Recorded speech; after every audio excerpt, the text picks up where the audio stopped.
Bismillahirrahmanirrahim. Macam sekurang.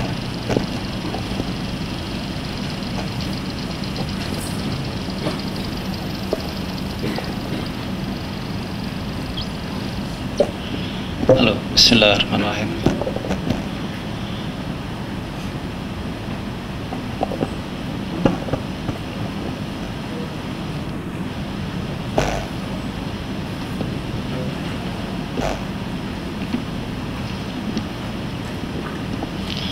Bismillahirrahmanirrahim. Assalamualaikum warahmatullahi wabarakatuh. Begini aja. Bismillahirrahmanirrahim. Macam lebih kuat ya. Alhamdulillah Rabbil Alamin. Salatu wassalamu ala Sayyidina Muhammadin wa ala alihi wa sahbihi ajma'in. Rabbin fa'na bima 'allamtana wa 'allimna ma yanfa'una warzuqna 'ilman liqarribuna ilaika ya Rabbal Alamin. Allahumma faqihna fid din wa 'allimna ta'wil waftah 'alaina futuhal 'arifina bika ya Rabbal Alamin. ولا حول ولا قوة إلا بالله العلي العظيم. اللهم إنا أصبحنا نشهدك ونشهد حملة عرشك وملائكتك وجميع خلقك أنك أنت الله لا إله إلا أنت وحدك لا شريك لك وأن محمدا عبدك ورسولك. Alhamdulillah, segala puji bagi Allah Subhanahu wa taala, selawat dan salam pada baginda Rasulullah sallallahu alaihi wasallam, kepada para sahabat dan tabi'in, para ulama al-amilin. Alhamdulillah, kita kembali berjumpa pada kesempatan kali ini dalam daurah yang kedua daripada daurah bulanan yang akan membincangkan pelbagai isu-isu berkaitan dengan ilmu hadis baginda Nabi sallallahu alaihi wasallam. Dan pilihan kita pada perbincangan kali ini adalah kita akan berbincang tentang kitab Mawdu'at Ibnul Jauzi. Sengaja saya pilih beberapa bab saja dan kita tak akan membaca keseluruhan kitab tersebut. Tujuannya sebab objektif daripada perbincangan kita kali ini adalah untuk memberikan kunci saja untuk tuan-tuan dan puan-puan sekalian memahami ilmu hadis secara lebih mendalam dan meningkat satu level yang baru dalam memahami perspektif dan sudut pandang yang digunakan oleh ahlul hadis di dalam menilai dan memberi hukum status kepada hadis-hadis yang diriwayatkan oleh orang-orang tertentu kepada baginda Nabi sallallahu alaihi wasallam. Tuan-tuan dan puan-puan sekalian yang dirahmati oleh Allah Subhanahu wa taala. Apabila kita berbincang tentang kitab Al-Mawdu'at Ibnul Jauzi, kita akan memerlukan satu muqaddimah yang mungkin cukup panjang berkenaan dengan apa hakikat hadis maudhu' yang dibincangkan oleh ahlul hadis. Dan perbincangan berkenaan dengan hadis maudhu' ini, dia adalah kelanjutan daripada perbincangan kita selepas kita telah berbincang tentang kitab Muqaddimah Al-Majruhin lil Imam Ibn Hibban sebelum ini. Dan semuanya berkaitan sangat rapat dengan riwayat yang diriwayatkan oleh seorang perawi. Apabila kita melihat seorang perawi meriwayatkan sesuatu hadis, maka bagaimana ahlul hadis menilai dan mengetahui bahawa riwayat tersebut betul sebagaimana yang diriwayatkan, ataukah dia merupakan rekaan yang dibuat sendiri oleh perawi hadis tersebut. Dan kita sudah bincang pada pertemuan yang lepas bahawa sebagian perawi kadang mereka meriwayatkan sesuatu yang mereka buat-buat sendiri dengan pelbagai motif mereka masing-masing. Ada yang motifnya nak dapat habuan dunia, ada yang nak dapat populariti, nak terkenal, ada juga yang tujuan mereka adalah igrab, nak tunjukkan bahawa mereka memiliki sesuatu riwayat yang tidak dimiliki oleh orang lain. Dan ini berkaitan dengan cara para ulama menilai perawi tersebut dengan melihat kepada riwayat yang mereka riwayatkan. Saya selalu ingin ulang dan tegaskan sekali lagi bahawa di dalam pandangan ahlul hadis, perawi dinilai oleh riwayatnya. Perawi dinilai oleh riwayatnya. Jadi kita boleh menilai status dia sebagai perawi yang tepat meriwayatkan sesuatu, ataukah sering keliru dalam meriwayatkan sesuatu, tersilap dalam meriwayatkan sesuatu, ataukah dia tersengaja memang nak membuat hadis yang baru yang tidak dimiliki oleh orang lain, maka kita tengok dari mana? Daripada riwayat yang dia riwayatkan. Semakin banyak dia melakukan kesalahan, semakin jatuh nilai dia di mata ahlul hadis. Dan yang lebih teruk lagi adalah apabila dia terbukti dengan sengaja bahawa dia telah menciptakan riwayat tertentu yang sebenarnya tak ada riwayat berkenaan dengan perkara tersebut. Dan bagaimana para ahlul hadis mengetahui dia telah orang tersebut apabila meriwayatkan hadis ni tengah menciptakan hadis palsu? Bagaimana mereka dah tahu? Adakah orang tersebut kita kena tanya dulu, awak ni palsu ke tak palsu? Takkan dia mengaku kan tuan-tuan? Ingat cerita berkenaan dengan Ahmad bin Hanbal dan Yahya bin Ma'in apabila dia masuk ke Masjid Rasulullah, dan ketika sudah ditangkap oleh Ahmad sendiri dan sudah diinterrogate dia, awak dapat dari mana? Awak kata hadasana Ahmad bin Hanbal, Yahya bin Ma'in, aku Ahmad, ini Yahya, kita tak pernah riwayatkan macam tu. Dia mengaku kan tuan-tuan? Tak mengaku, tak akan mengaku. Kalaupun dia mengaku, wallahu a'lam, para ulama berbincang, mungkin pengakuannya pun tak betul. Dia mengaku tapi mungkin pengakuan pun tak betul. Akan tetapi ahlul hadis memiliki satu mekanisme tertentu yang dengan mekanisme seperti ini dia boleh detect bahawa dia tengah berdusta. Dan untuk mengetahui orang berdusta, dulu ada tes tertentu yang mereka gunakan. Zaman sekarang pun ada tes untuk menguji orang jujur atau berdusta kan. Polis ada satu mekanisme tertentu, dan kalau di negara yang lebih maju mereka ada alat tertentu untuk lie detector. Dia nak buktikan bahawa nak detect bagaimana seorang berkata jujur atau tak jujur dengan mengukur detak jantung dia macam mana, lalu kemudian hormon dia macam mana, lalu perkara-perkara lain yang berkaitan dengan tubuh dia, ada detektornya. Zaman dahulu kita tak punya alat macam tu.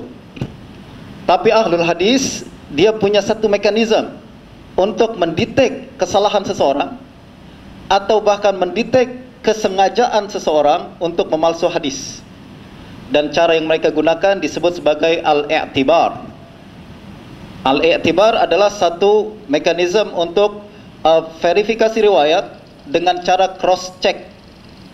Dan cross check yang mereka lakukan adalah apabila seseorang meriwayatkan hadis, kita akan cek betul tak awak riwayatkan tersebut seperti yang awak riwayatkan, dengan cara kita bandingkan riwayatnya dengan riwayat orang lain. Dan ini adalah satu perkara yang juga menjadi keyword kita pada hari ini, yaitu bagaimana amaliyah i'tibar dilakukan oleh ahlul hadis.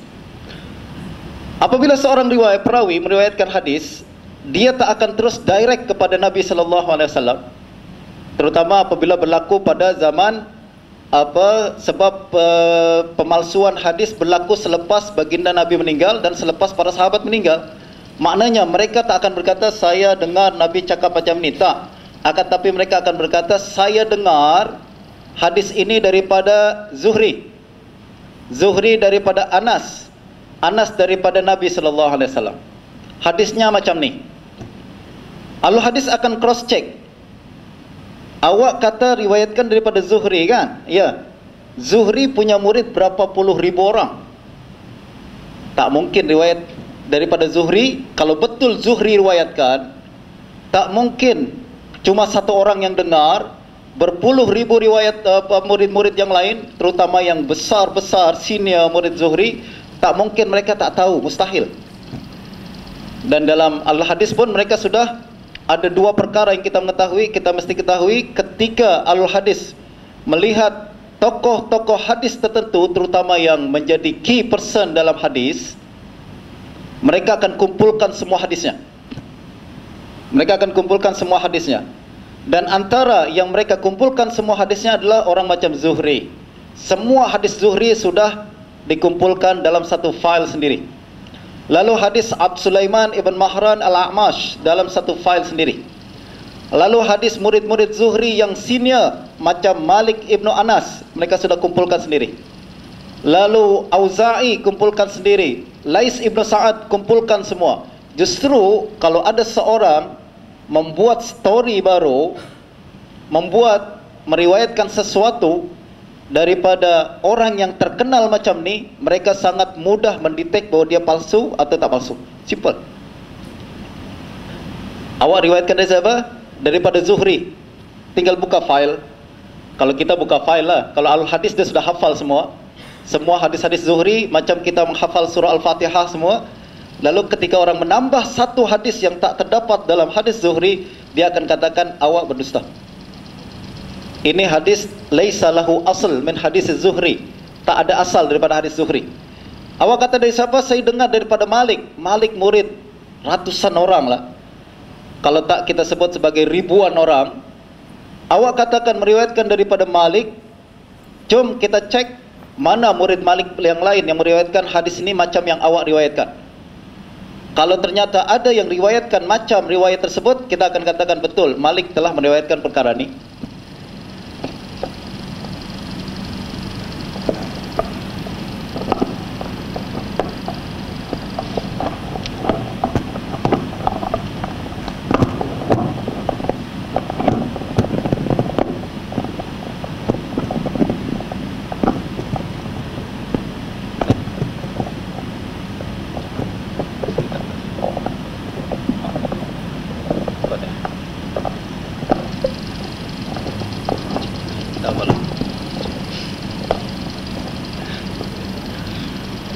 Itu namanya disebut sebagai amaliyah al-i'tibar, yang digunakan oleh al-hadis untuk dengan mudah mendetek kesalahan pertama. Yang kedua, kepalsuan riwayat yang dibuat oleh seseorang. Apa bukti yang saya katakan tu? Betul tak? Itu sebagai imajinasi saya sendiri ke? Atau tuan-tuan secara skeptikal berkata ini ustaz berpandai-pandai buat perkara tersebut? Kita rujuk kepada apa yang dikatakan oleh Imam Muslim antara lain dalam kitab Muqaddimah Sahih Muslim. Beliau menjelaskan perkara tersebut dengan sangat jelas sekali. Beliau berkata, wa alamatul munkar fi hadisil muhaddis idza ma'uridat riwayatuhu lil hadis ala riwayati ghairihi min ahli al-hifzi war ridha khalafat riwayatuhu riwayatahum aw lam takad tuwafiquha. Tanda sebuah riwayat itu munkar. Munkar ni tuan-tuan bukan munkar macam yang kita faham dalam hadis mutaakhirin adalah riwayat dhaif bertentangan dengan siqah. Tak. Al-hadis akan melihat perkara ini munkar. Ini tak betul. Tanda sebuah riwayat tak betul, kata Imam Muslim, adalah apabila riwayat yang diriwayatkan oleh seorang periwayat hadis, apabila uridat riwayatuhu lil hadis ala riwayati ghairihi min ahli al-hifzi war ridha, kita coba bandingkan, kita cross check riwayat dia dengan riwayat orang lain yang lebih hafiz, yang tokoh-tokoh terkenal hafiz, yang jabal fil hafiz sahabat, khalafat riwayatuhu riwayatahum, riwayat dia menyalahi riwayat mereka. Awak katakan riwayat daripada Zuhri kan? Okey, murid Zuhri yang lain kita hadirkan Imam Malik. Cek riwayat-riwayat Imam Malik semua ada dalam Muwatta. Ada tak riwayat tersebut menyamai apa yang diriwayatkan oleh Imam Malik atau tak? Ternyata menyalahi riwayat Imam Malik, confirm ni munkar. Lalu kemudian mungkin Imam Malik tak hadir waktu itu, tak apalah. Murid Zuhri yang lain macam Uqail Ibn Abi Khalid, kita hadirkan riwayat dia, sama tak dengan riwayat Uqail? Ternyata tak sama, confirm ni orang riwayat munkar. Cari riwayat-riwayat yang lain, murid-murid Zuhri yang lain. Dengan begitu kita boleh mengetahui sama ada riwayat tersebut betul ke atau tak betul. Kalau betul kita katakan ma'ruf, ini sahih. Kalau tak kita katakan ini munkar. Dan ini apabila seorang perawi meriwayatkan sebuah hadis, lalu kemudian riwayat tersebut menyalahi tanda salah, dan yang lebih teruk lagi adalah kesalahan yang unforgivable mistakes dalam ilmu hadis adalah, dalam ilmu riwayat adalah apabila seseorang meriwayatkan sesuatu yang dia seorang diri meriwayatkan, tak ada orang lain yang riwayatkan selain dia. Ini namanya disebut sebagai tafarrud. Kalau tadi mukhalafah, lalu kemudian tafarrud. Kalau ada seorang meriwayatkan hadis, dia klaim bahawa dia telah meriwayatkan hadis, menerima hadis ini daripada Zuhri, ternyata murid-murid Zuhri yang lain tak ada yang meriwayatkan melainkan dia seorang, maka kita katakan di si fulan telah melakukan tafarrud. Dan tafarrud dari imam besar, tokoh-tokoh besar macam Zuhri, Malik, A'mash dan tokoh-tokoh key person dalam ilmu hadis yang lain adalah kesalahan yang melahirkan inkar dalam diri ahli hadis. Lalu mereka akan dengan berani mengatakan ini orang telah melakukan perkara yang mungkin maudhu', muttaham bil kadzib, walaupun dia tak ada pengakuan dari pemilik riwayat tersebut, tapi dengan perilakunya kita boleh tahu bahwa dia telah memalsukan hadis. Sebelum ini tuan-tuan ingat ucapan Abdurrahman ibn Mahdi apabila ditanya, min aina arafta al hadis sahih min al hadis saqim, dia katakan kama arafta al majnun kama arafta al majnun min as sahih. Kita tahu bagaimana awak tahu ini telah riwayat salah, riwayat betul. Sebagaimana kita tahu ini orang waras sama orang gila, senang, simpel saja. Orang gila jelas, orang waras perilakunya jelas, tak mungkin buat pasal, tak meroyan, cakap dia pun lurus, mustaqim. Tapi kalau orang gila, dia cakap pun tak dijaga. Dan dalam ilmu hadis pun simpel saja. Apabila seorang meriwayatkan sesuatu daripada imam besar yang sampai kepada darjat yujma' hadisu, semua hadisnya telah dikumpulkan, lalu dia meriwayatkan sesuatu yang tidak diriwayatkan oleh murid-murid imam tersebut, ini menjadi indikasi kuat bahwa dia telah melakukan satu kesalahan.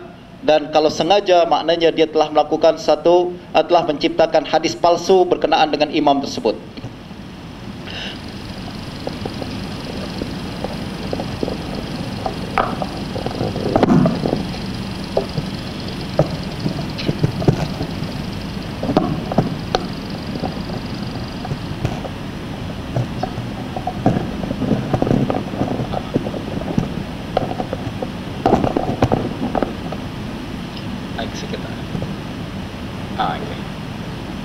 Oke, selesai.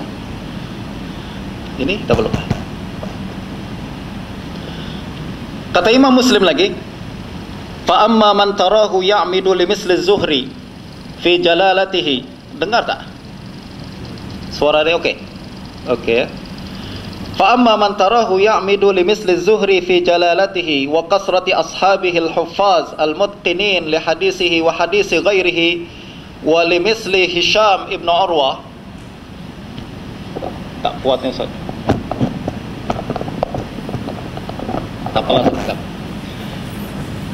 Wa hadisuhuma 'inda ahli al-'ilmi mabsutun mushtarak qad naqala ashabuhuma anhuma hadisahuma 'ala al-ittifaq minhum fi aksarihi fayarwi anhuma aw an ahadihima al-'adad min al-hadis mimma la ya'rifuhu ahadun min ashabihima wa laysa mimman qad syarakahum fi sahih mimma 'indahum fa ghairu jaizin qabulu hadisi hadha ad-darbi minan nas. Kata Imam Muslim, fa amma ma tarahu man tarahu ya'midu li misli Zuhri, kalau engkau melihat seseorang meriwayatkan hadis daripada tokoh semacam Zuhri.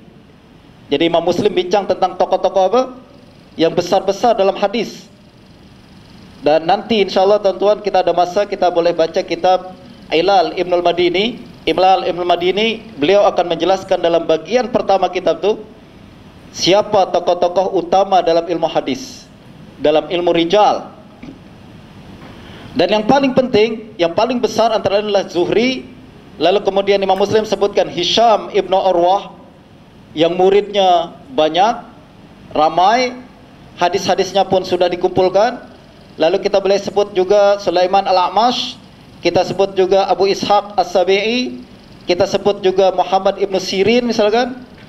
Kalau orang-orang besar ni menjadi key person dalam ilmu hadis, lalu ada satu orang meriwayatkan hadis daripada dia, dan dia pun punya track record yang tidak diketahui sama ada majhul ataupun sering melakukan kesalahan terkenal, apalagi pernah berdusta, maka confirm hadis yang diriwayatkan walaupun dia tak mengaku memalsu hadis, maka dia sudah menjadi indikasi kuat bahwa hadis yang diriwayatkan adalah palsu. Justru ulama akan berani mengatakan ini maudhu' dan tidak pernah diriwayatkan oleh Hisham. Satu perkara tuan-tuan, ini juga menunjukkan kepada kita bahwa hadis palsu bukan selalu tidak disebutkan oleh Nabi sallallahu alaihi wasallam. Hadis palsu yang selalu kita dengar, takrifnya adalah hadis yang mukhtalaf maudhu' anin Nabi sallallahu alaihi wasallam, kan? Sebuah hadis yang kononnya dikatakan berasal daripada Nabi, dinisbahkan kepada Nabi, tapi Nabi tak ucapkan. Ini bukan setakat hadis palsu yang menjelaskan 100% ke hakikat hadis palsu menurut al-hadis. Kadang hadis palsu bukan setakat Nabi tak ucapkan, tapi menurut al-hadis ini Imam Malik tak ucapkan pun hadis palsu. Walaupun mungkin di atas ada riwayat lain yang mengatakan ini betul Nabi pernah ucapkan, tapi al-hadis tak tengok macam tu. Al-hadis tengok daripada isnad keseluruhannya. Kalau dia meriwayatkan hadis daripada Malik, lalu kemudian betul daripada Malik, tapi Malik tak ucapkan perkara tersebut, walaupun ada jalur lain, ada isnad lain yang sampai kepada Nabi dan hadisnya betul Nabi ucapkan, ahli hadis akan katakan ini maudhu', tetap maudhu'. Maudhu' karena kenapa disebut maudhu'? Ini palsu bukan dari Nabi, tapi palsu daripada Imam Malik. Walaupun dari isnad lain betul daripada Nabi sallallahu alaihi wasallam. Jadi tuan-tuan kena faham detail al-hadis dalam perkara ini. Salah satu contoh disebutkan oleh Imam Al-Khalili yang menunjukkan bahawa tafarrud seseorang perawi daripada imam besar adalah menunjukkan hadis tersebut palsu, yaitu sebuah riwayat. Kata Imam Al-Khalili daripada Muhammad bin Abdurrahman bin Ghazwan bi Baghdad. Qala akhbarana Malik ibnu Anas wa Ibrahim ibnu Sa'ad kilahuma aniz Zuhri an Anas ibnu Malik qala Rasulullah sallallahu alaihi wasallam ahlul Quran ahlullahi wa khasatuhu. Lafaz hadis ini kita sering dengar, kan? Ahlul Quran ahlullahi wa khasatuhu.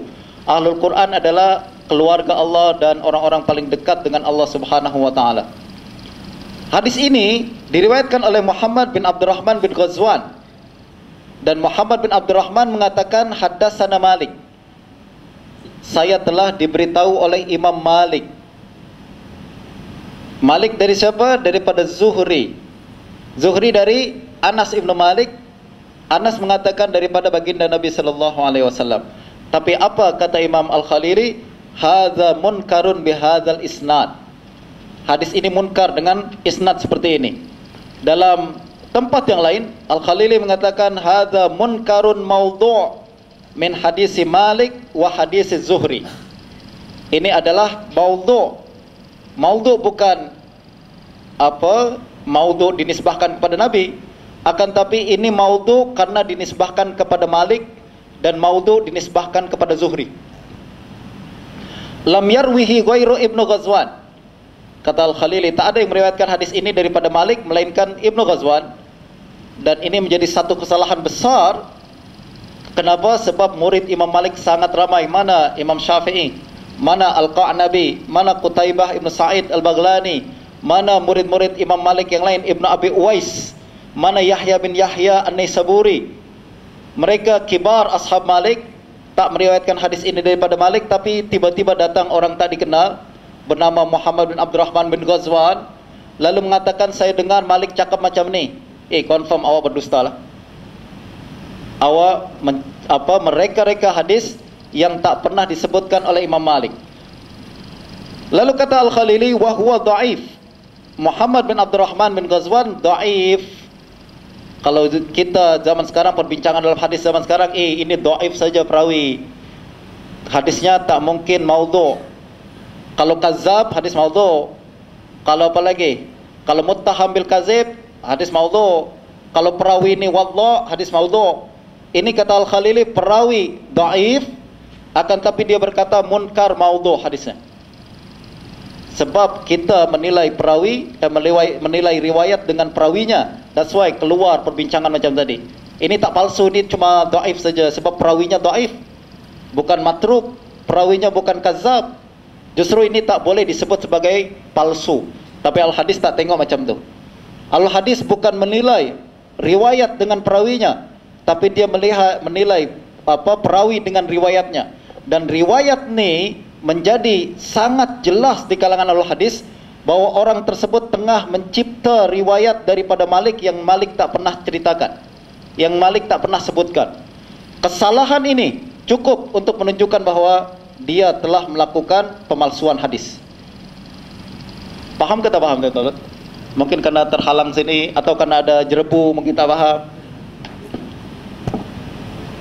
Jadi dalam ilmu hadis, al-hadis sekali lagi yang ditengok dan yang dilihat untuk menilai kepalsuan hadis bukan status perawinya.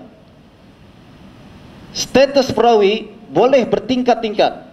Ada yang kazab, ada yang muttahamil kazib, ada yang dhaif saja, ada yang layyinul hadis, ada yang majhul, ada yang mudallis dan lain sebagainya. Tingkatan perawi hadis ni tidak dapat digunakan untuk menilai hadis tersebut maudhu ataupun tidak maudhu. Sebab al-hadis tak menilai perawi riwayat tersebut dengan status perawinya. Belum lama ini tuan-tuan akan tengok perdebatan berkenaan dengan hadis ni palsu tak palsu. Lalu ada yang katakan ni palsu, kenapa? Perawinya matruk.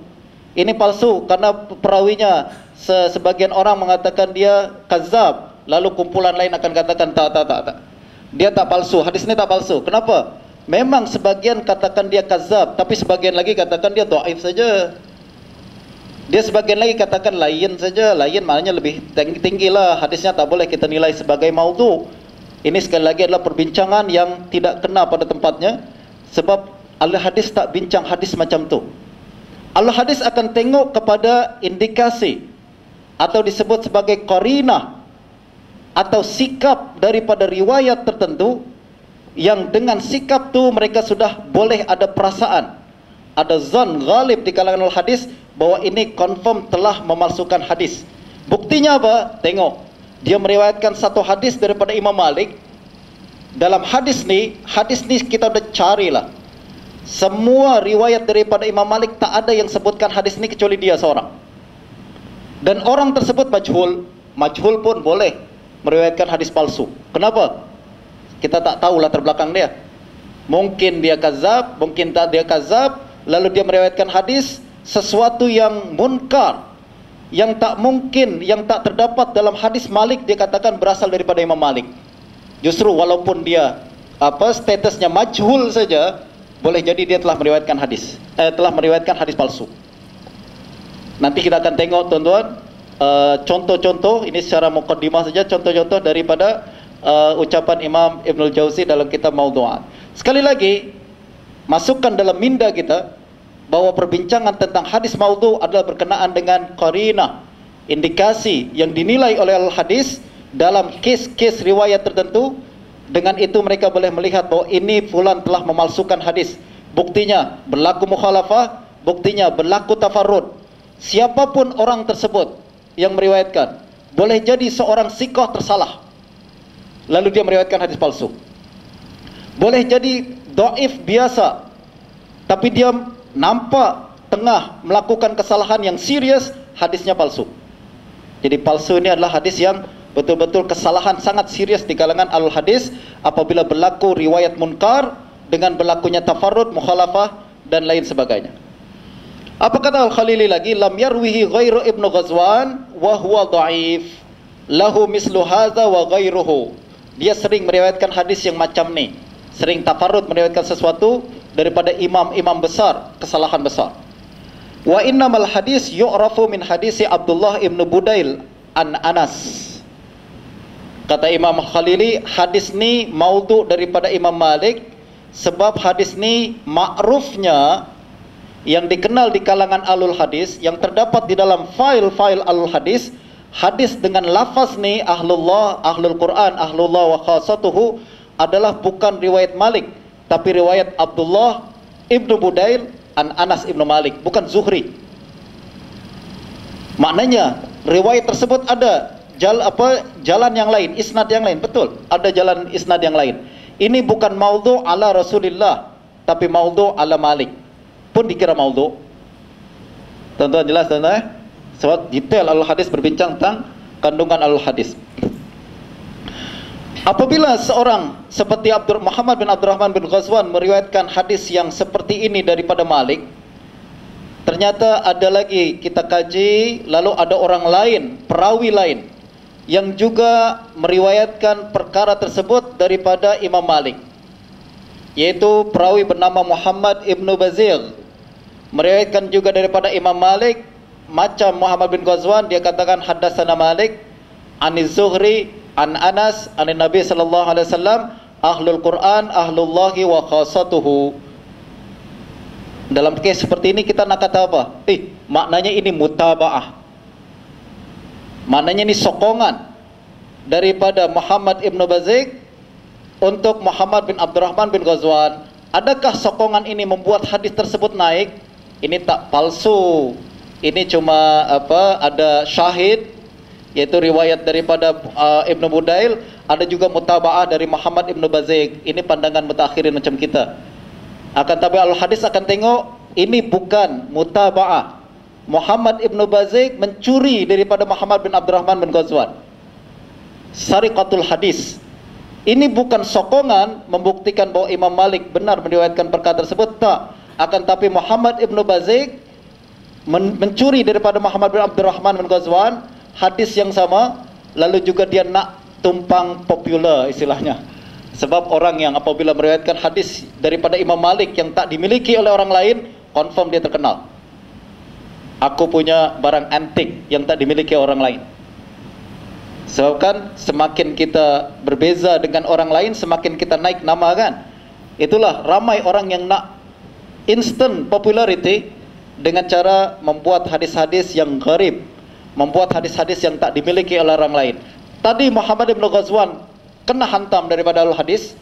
Muhammad ibnu Bazir pun nak coba buat hadis yang macam tadi, ambil riwayat tersebut, tapi al-hadis pun tak pernah leka dalam perkara ini. Apa kata Imam Az-Zahabi? Rawa an Malikin bi khabarin batil an Zuhri an Anas marfu'an. Dia meriwayatkan hadis batil daripada Malik, bukan mutabaah. Akan tapi ini semakin menunjukkan bahawa dia dua-dua adalah tengah berdusta daripada Imam Malik. Sebab sekali lagi hadis-hadis Malik semua sudah dikumpulkan, confirm dalam file tertentu. Takkan ada orang boleh tambah ataupun kurang. Jadi kalau ada orang riwayatkan perkara baru daripada Imam Malik, confirm dia tengah melakukan perkara sama ada tersilap tanpa sengaja ataukah dia sengaja memalsukan hadis daripada Imam Malik.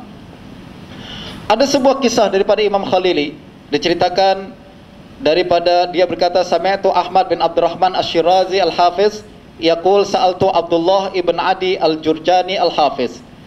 Dia bertanya kepada Imam Abdullah bin Adi Al-Jurjani Al-Hafiz. Imam Ibn Adi adalah penulis kitab Al-Kamil fil Du'afa, dan beliau juga menjadi rujukan Imam Ibn Al-Jawzi dalam kitab Al-Mawdu'at. Beliau ditanya tentang Ibrahim bin Muhammad bin Yahya bin Mandah. Ibn Adi ditanya tentang Ibrahim bin Muhammad bin Yahya bin Mandah. Kata Ibn Adi, kunna bil Basrah inda Yahya bin Zakaria As-Saji, faqara'a alaihim Ibrahim hadisain an Ahmad bin Abdurrahman ibnu Akhi ibn Wahab an ammihi an Malik an Zuhri. Kata Ibn Adi, waktu kita duduk dalam majlis Yahya bin Zakaria Al-Ansari, Zakaria bin Yahya Al-Ansari As-Saji, Zakaria bin Yahya As-Saji imam besar, guru daripada Imam Al-Hadis di Baghdad pada saat itu, termasuk guru Imam Abul Hasan Al-Asy'ari.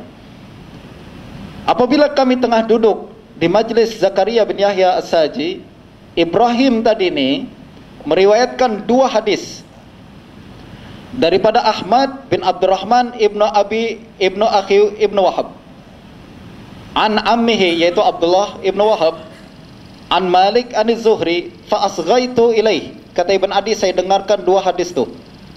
Faqultu, lalu saya katakan, hadzanil hadisani min hadisi Ibn Wahab an Yunus an Zuhri, la an Malik.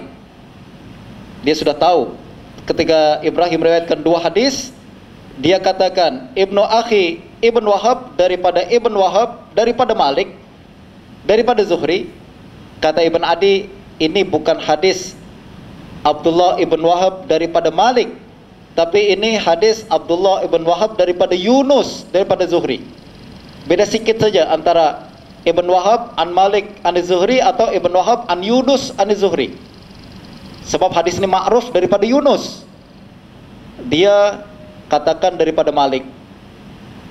Ibn Adi hafiz, beza sikit saja dia udah tahu ini hadis bukan dari Malik nih, ini hadis daripada Yunus. Fa akhadha Saji kitabahu, Imam Zakaria As-Saji ambil kitab dia, lalu dia pikirkan, fata'ammal, dia cek lagi hadis tersebut, lalu dia berkata, hadza kama qult, betul lah, ini yang seperti awak katakan. Jadi Ibrahim meriwayatkan hadis salah, yang sepatutnya daripada Yunus dia katakan daripada Malik.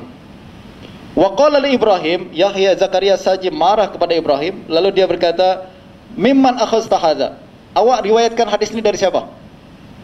Fa'ahala ala ba'di ahli al-Basrah, dia katakan saya dengar daripada ahli al-Basrah.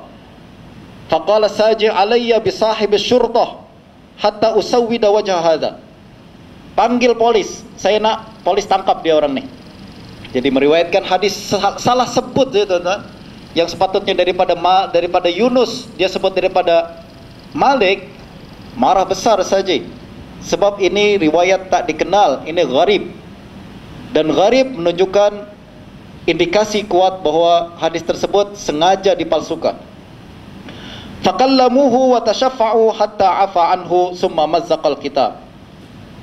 Akhirnya selepas orang melobi Zakaria Saji, tolonglah maafkanlah, dia tak sengaja lah, tersalah, tersilap, dia tak sengaja. Kalau sengaja memalsukan hadis macam tadi, confirm dia akan disebut kadzab.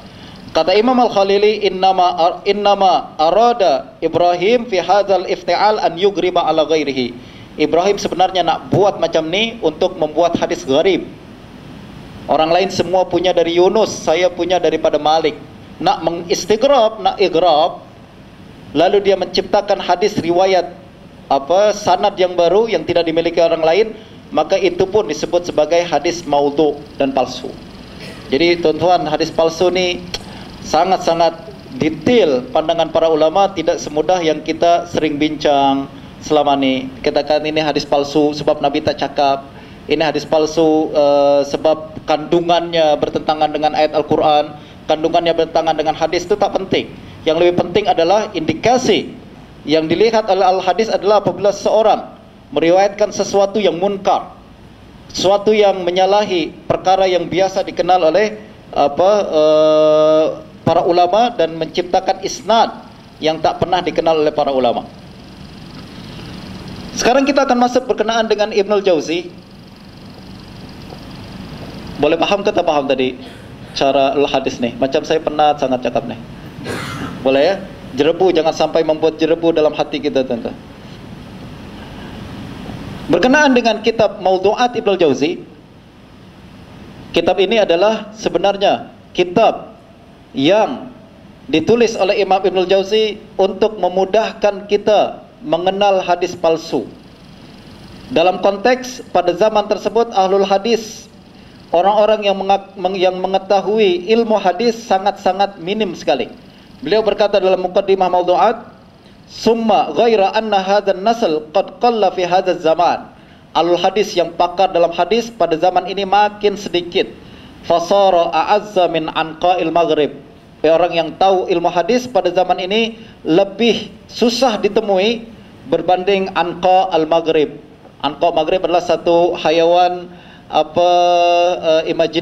imajiner yang tak pernah nampak pun seorang manusia. Ini dikenal di kalangan bangsa Arab menjadi satu pepatah sendiri. Macam kita adalah apabila kita berbincang tentang dragon, naga di kalangan orang Cina. Mereka percaya ada naga macam tu, tapi ada yang pernah nampak naga tu? Begitu juga Anqa al-Maghrib. Anqa al-Maghrib adalah satu hayawan di kalangan bangsa Arab, dikenal macam burung besar dan tak pernah ada orang nampak pun. Lalu kata, untuk menunjukkan susah nak cari dan susah nak dapat, mereka katakan a'azzu min anqa'il maghrib. Dan kata Imam Ibnul Jauzi, ahli hadis pada zaman sekarang, zaman beliau, lebih susah ditemui daripada berbanding sukar untuk kita temui orang yang benar-benar pakar dalam ilmu hadis, sama seperti sukarnya kita menemui Anqa al-Maghrib. Lalu apa yang beliau lakukan untuk memudahkan ilmu hadis? Kata Imam Ibnul Jauzi, untuk mendekatkan ilmu hadis, mengetahui hadis palsu agar orang tak tertipu dengan hadis-hadis palsu, beliau lalu ambil kitab-kitab yang khas berbincang tentang rijal. Lalu salah satunya adalah kitab Ibn Hibban yang kita baca sebelum ini, Kitabul Majruhin. Ambil kitab-kitab tersebut yang semula disusun berdasarkan nama-nama perawi. Kan setiap perawi, setiap kitab tersebut adalah menjelaskan perawi-perawi yang sangat lemah, termasuk kazab, termasuk munkarul hadis dan lain-lain. Lalu Imam Ibn Hibban akan sebutkan hadis-hadis yang menjadi bukti kesalahan dia. Semua ulama hadis apabila mengatakan perawi dhaif, dia akan sebutkan apa buktinya yang menunjukkan bahwa dia dhaif. Kalau dia sebutkan dia kazab, dia akan buktikan apa buktinya yang menunjukkan bahwa dia kazab.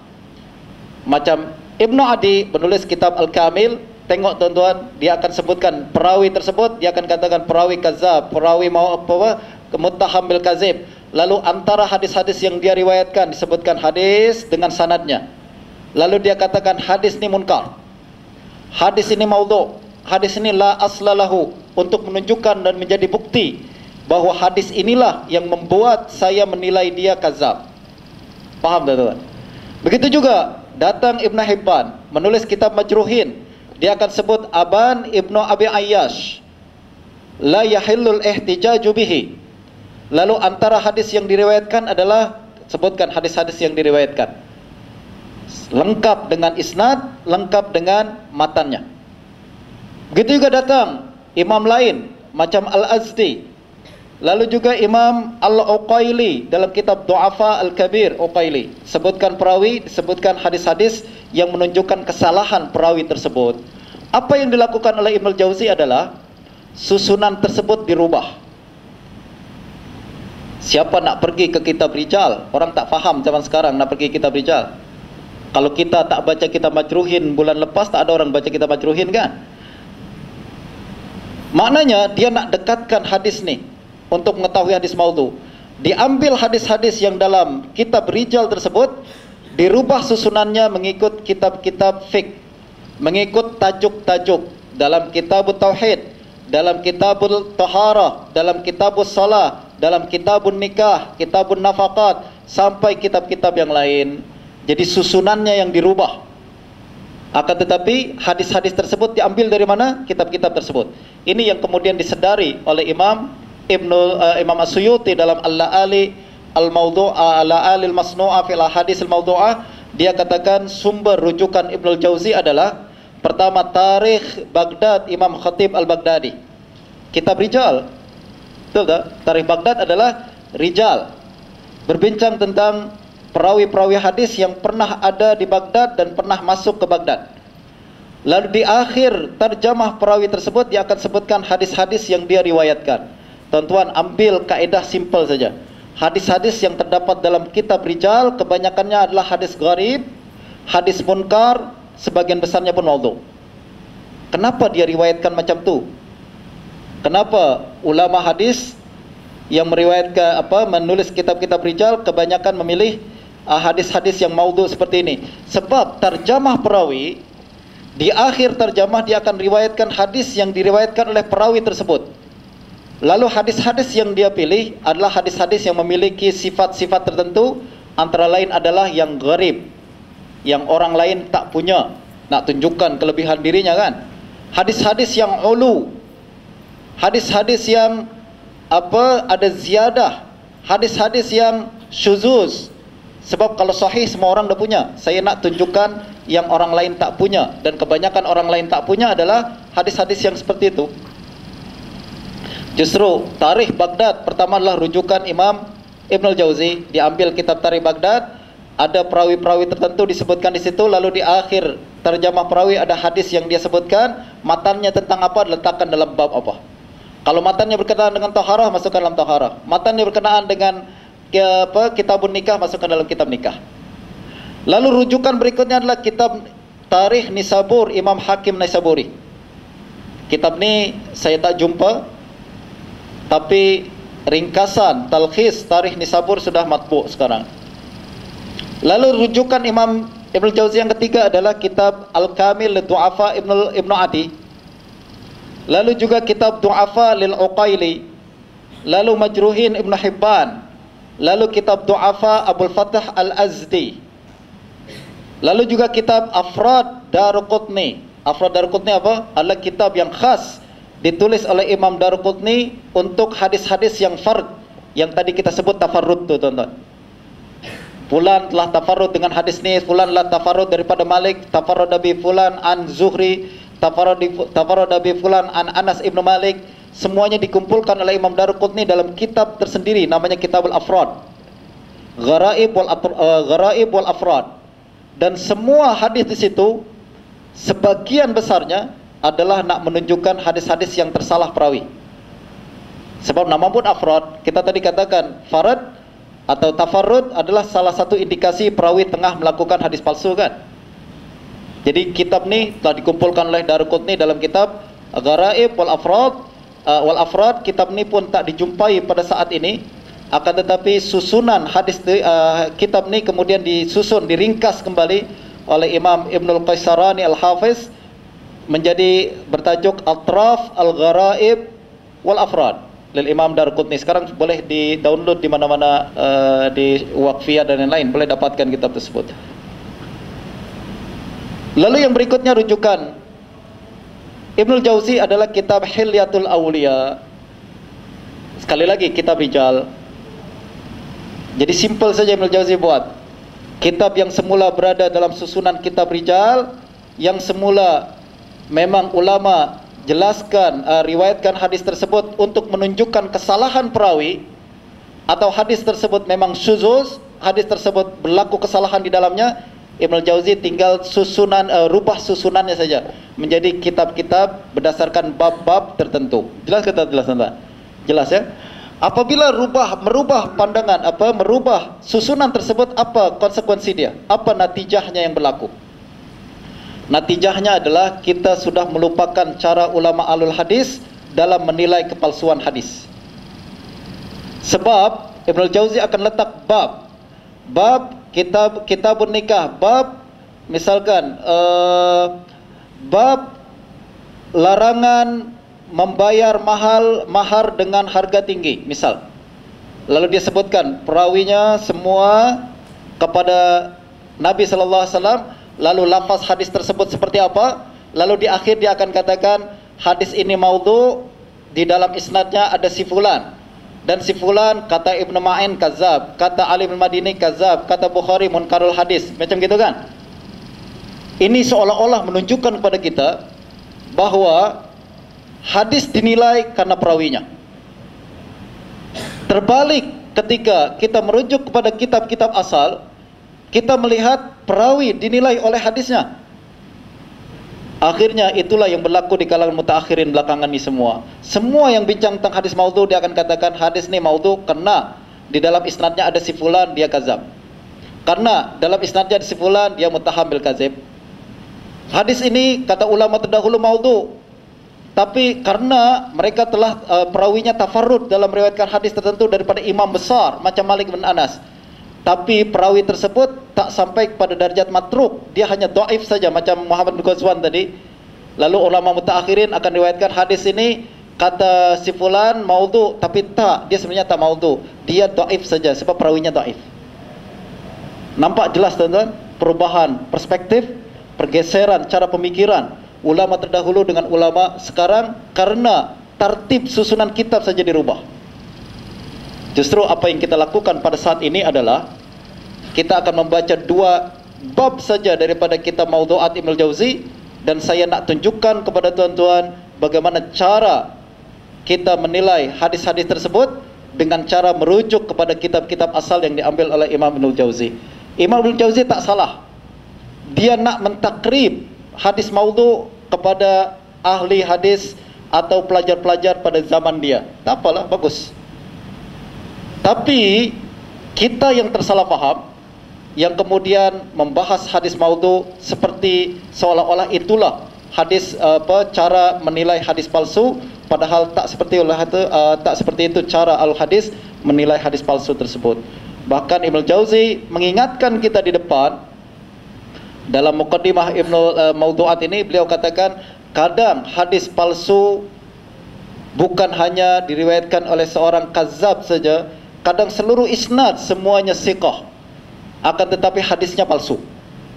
Ada orang zaman sekarang buat menilai hadis macam tu? Tak ada.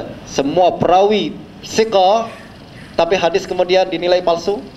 Mungkin nilai dhaif saja, mungkin dinilai mudallas, mungkin inqita', mungkin mu'allal, mungkin syuzuz, tapi palsu tak ada yang berani. Tapi Ibnu Jauzi sendiri katakan, kadang hadis diriwayatkan oleh seluruh perawi yang siqah, tapi dia maudhu, sebab pandangan al-hadis tak seperti pandangan kita. Ibnu Jauzi faham, tapi dia tak gunakan macam tu sebab dia nak mudahkan kepada pelajar-pelajar hadis yang masih mu'allaf dalam ilmu hadis macam kita, dan orang zaman dia pun dah mu'allaf, apalagi zaman kita sudah sangat jauh daripada ilmu hadis tersebut.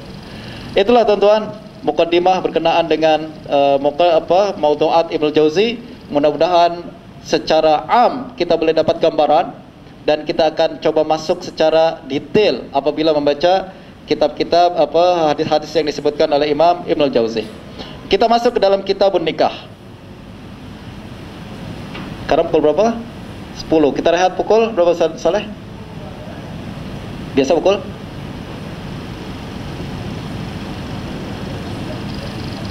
Pukul 11. Okey, kita 11 rehat sekejap untuk ikut salat jenazah ya. Okey. Soalan pertama, kenapa saya pilih kitabun nikah? Sebenarnya saya nak menggalakkan yang belum menikah untuk menikah dengan menggunakan hadis-hadis palsu ni.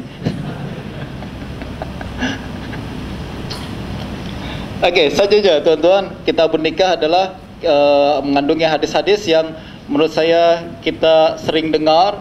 Mungkin sebagian daripada kita pun sering berlalu hadis-hadis tersebut.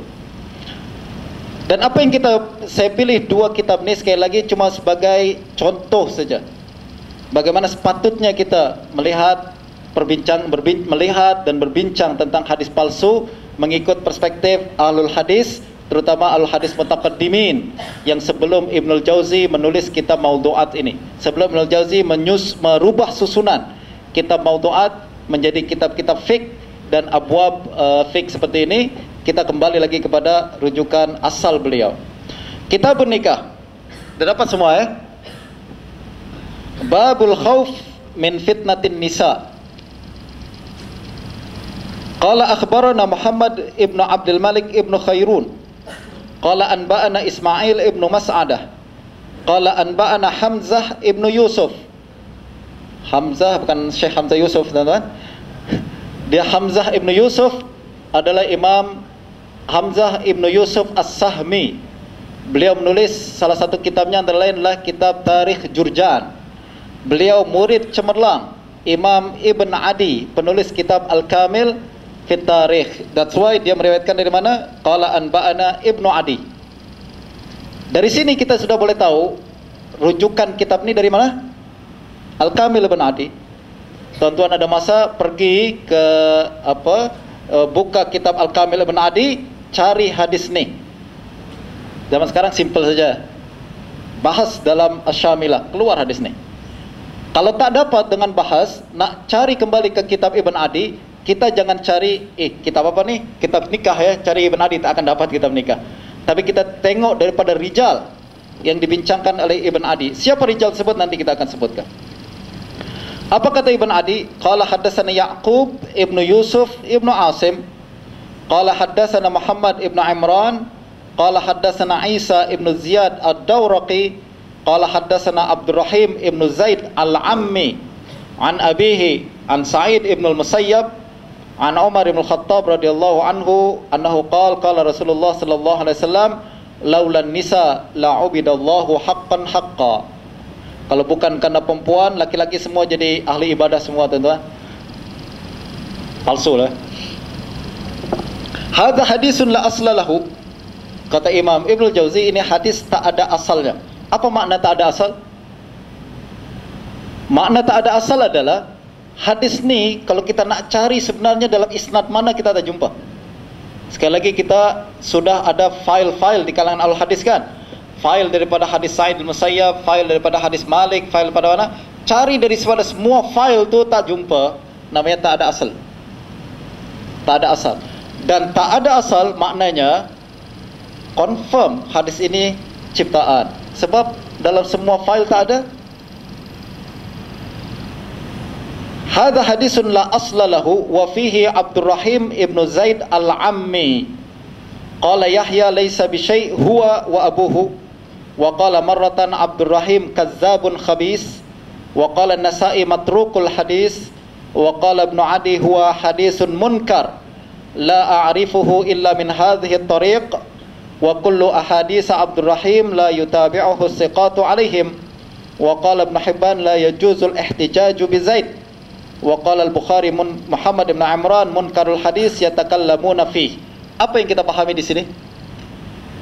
Ini tipikal mutakhirin apabila kita melihat hadis ini palsu. Kenapa? Sebab di dalam isnadnya ada Abdurrahim ibn Zaid al-Ammi. Betul kan? Abdurrahim kata Yahya laisa bi syai' huwa wa abuhu. Wa qala marratan Abdurrahim kazzabun khabis. Wa qala An-Nasa'i matrukul hadis. Fokus kepada perawi. Tapi kalau kita rujuk kepada Ibn Adi, tengok Ibn Adi cakap, qala Ibn Adi, dia tak fokus kepada perawi, tapi fokus kepada qarinah, indikasi kenapa perawi ini kita katakan salah dalam riwayat. Dia katakan huwa hadisun munkar la a'rifuhu illa min hadhihi tariq. Hadis ini munkar. Kenapa munkar? Sebab tak ada isnad lain melainkan dalam isnad ni. Apa maksudnya tak ada isnad lain? Kalau kita katakan seorang perawi tadi meriwayatkan hadis daripada Malik, tak ada yang riwayatkan daripada Malik melainkan dirinya sendiri, tafarrud, kita katakan ini ada indikasi kuat dia sama ada salah, sama ada berdusta. Betul? Apatah lagi sebuah isnad, sebuah hadis tak ada isnad melainkan satu isnad nih sampai Nabi sallallahu alaihi wasallam.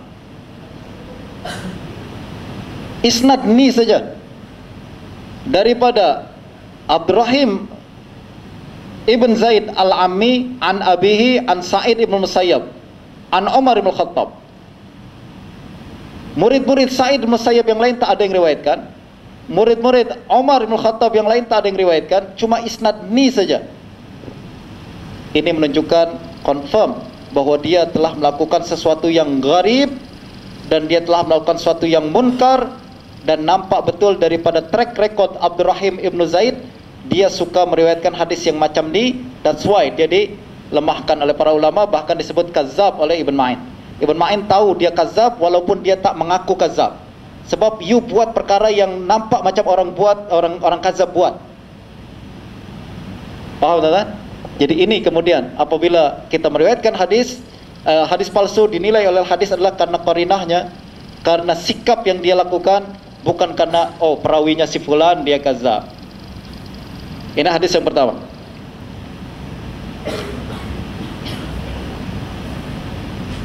Imam Suyuti dalam kitab Al-La'ali mengatakan, Imam Suyuti kitab Al-La'ali Al-Masnu'ah adalah kitab yang ditulis untuk pertama meringkas maudhu'at Ibnu Jauzi, yang kedua mengkritik Ibnu Jauzi. Meringkas dan kritik. Kalau dia ringkas saja maknanya dia setuju. Dan kritik, kadang dia katakan yang disebut Ibnu Jauzi sebenarnya maudhu, sebenarnya tak maudhu. Dia akan sebutkan syawahid, mutaba'at dan lain sebagainya. Dan kadang penilaian Suyuti untuk sebuah hadis, dia cuma sebutkan lahu syahid, sebutkan ada syahid dalam hadis yang lain, dia cuma sebutkan saja syahid tersebut, tapi dia tak sebutkan status syahid tersebut. Macam yang tadi kita telah ingat kes Ibn Ghazwan, dia riwayatkan daripada Malik, lalu Muhammad Ibn Bazik juga riwayatkan daripada Malik seperti riwayat Muhammad Ibn Ghazwan, tapi kata para ulama dua-dua kazab. Suyuti, Imam Suyuti sering meriwayatkan hadis, dia katakan hadis ni ada tarik lain, lalu disebutkan tarik tersebut, dia diamkan, padahal tarik tersebut pun ada kazab, ada matruk. Jadi tak boleh ambil secara rambang saja, secara tak ada penelitian. Apa yang disebutkan oleh Suyuti, kita kena kaji kembali, betul tak ini boleh menjadi syahid, betulkah ini boleh menjadi mutaba'at. Kadang sebagiannya memang tak boleh jadi mutaba'at sebab perawinya sama-sama kazab. Contohnya hadis ini, kata Imam Suyuti dalam kitab Al-La'ali, lahu syahid, lalu dia sebutkan sebuah isnad daripada Bishr ibn Husain an Zubair ibn Adi an Anas ibn Malik Tadi riwayat daripada Umar bin Khattab, ini riwayat daripada Anas ibn Malik. Dia berkata, qala Rasulullah sallallahu alaihi wasallam, laulal mar'atu la dakhala ar-rajulul jannah. Tapi beliau kemudian mengatakan Bishr matruk, Bishr ibn Husain matruk. Maknanya ini bukan syahid yang boleh menguatkan hadis. Saja dia nak sebutkan bahawa ada riwayat lain yang maknanya serupa yang boleh menjadi syahid, tapi kita kena ingat bahawa syahid tersebut tak semua syahid boleh mengangkat hadis daripada maudhu kepada dhaif atau apatah lagi menjadi hasan, apalagi jauh menjadi sahih pula. Jadi tak semua syahid boleh mengangkat status hadis. Kita kena cek syahid tersebut sama ada kuat atau tak kuat. Hadis tersebut confirm dikira sebagai hadis maudhu. Tuan-tuan kalau nak buat rujukan Maudhu'at Ibnu Jauzi, tak boleh lepas daripada kita baca dengan La'alil Masnu'ah Imam As-Suyuti, dan La'ali pun tak boleh lepas dengan Tanzihus Syariah Ibn Arraq Al-Kinani. Tiga kitab ni, apa yang disebut Ibnu Jauzi, cek dulu Suyuti cakap apa. Yang disebut oleh Suyuti, cek dulu Tanzihus Syariah Ibn Arraq cakap apa. Kadang yang disebutkan oleh Suyuti, Ibn Arraq akan sebutkan bahawa syahid ni tak boleh menjadi syahid sebab perawinya si fulan, matruk dan lain sebagainya. Dari situ kita akan boleh dapat gambaran bagaimana perbincangan hadis berkenaan. Lalu kemudian kalau kita nak katakan maudhu pun kita sudah siap dengan persiapan yang sebaik-baiknya, yaitu kitab-kitab ulama-ulama telah bincangkan perkara tersebut. Bab berikutnya, babul hazar minan nisa'il ajanib. Qala anba'ana Abdul Wahhab ibn al-Mubarak, qala anba'ana al-Mubarak ibn Abdul Jabbar, qala anba'ana Abu Muhammad Abdullah bin Husain al-Hamdani, qala haddatsana Daruqutni. Kita kira-kira kitab apa ni rujukannya? Daruqutni, Afrad dan Gharaib Ibnu Daruqutni. Qala haddatsana Muhammad ibn Ismail al-Farisi, qala haddatsana Ahmad bin Abdul Wahhab ibn Najdah, qala haddatsana Muhammad bin Isa at-Tabba', qala haddatsana Syu'aib ibn Mubashshir, qala haddatsana Ma'qil bin Ubaidillah an Atha an Ibnu Abbas anna imra'atan atat Rasulullah sallallahu alaihi wasallam fajalasat ilaihi wa kallamathu fi hajatiha wa qamat fa arada rajulun an yaq'uda fi makaniha fanahahu an-nabiy sallallahu alaihi wasallam an yaq'uda hatta yabruda makanuha. Apa hadis ini? Jadi ada seorang perempuan datang kepada Nabi SAW, bincang, selepas bincang dia bangkit. Ada orang laki-laki nak duduk di tempat yang dulu, yang tadi menjadi tempat perempuan tersebut duduk. Nabi katakan, jangan duduk di situ, masih panas lagi, nanti kalau dah sejuk sikit boleh awak duduk di situ. Terus sangat ya. Ini menjadi kata Imam Al-Jauzi, bab hazar minan nisa ajanib. Kita berwaspada daripada perempuan asing. Jadi kalau ada perempuan duduk di mana, kena kasih tanda tuan. Khas untuk perempuan tertentu. Tapi alhamdulillah isnadnya apa? Hadisnya maudhu, alhamdulillah. Jadi tak adalah diskriminasi untuk perempuan dalam perkara ini. Qala al-musannif, kata Imam Al-Jauzi, tafarrada bihi Syu'aib ibn Mubashshir. Tafarrud. Dari mana Ibnu Jauzi tahu hadis tersebut tafarrud? Simple, nukil daripada Daruqutni. Sebab Daruqutni khas mengumpulkan hadis-hadis dalam yang tafarrud tersebut dalam Kitabul Afrad, ya kan? Dan Kitabul Afrad sekali lagi adalah hadis yang ditafarrud perawi, dan tafarrud perawi tersebut menunjukkan menjadi salah satu tanda bahawa dia telah melakukan kesalahan, sama ada sengaja ataupun tak disengaja. Qala Ibn Hibban, yanfaridu anis thiqat bima laysa min hadisil asbat, la yajuzul ihtijaju bihi. Tengok kata Ibn Hibban, Syu'aib ibn Mubashshir, kenapa kita lemahkan, kenapa kita buang semua hadisnya? Sebab dia sering meriwayatkan yang macam ni. Tafarrada minas thiqat bima laysa min hadisil asbat. Dia sering meriwayatkan daripada imam-imam thiqah perkara-perkara yang dia sendiri riwayatkan, tak ada orang lain riwayatkan, tafarrud. Dan ini menjadi salah satu tanda bahawa dia telah berdusta ataupun tersilap. Justru hadisnya dibuang, matruk, tak diamalkan. Dan Ibn Hibban berbincang perkara ini adalah menilai perawi dengan hadisnya. Tapi Imam Al-Jauzi tadi seolah-olah kita melihat hadis tersebut dinilai karena perawinya. Beza jauh antara beliau dengan ulama hadis yang sebelumnya.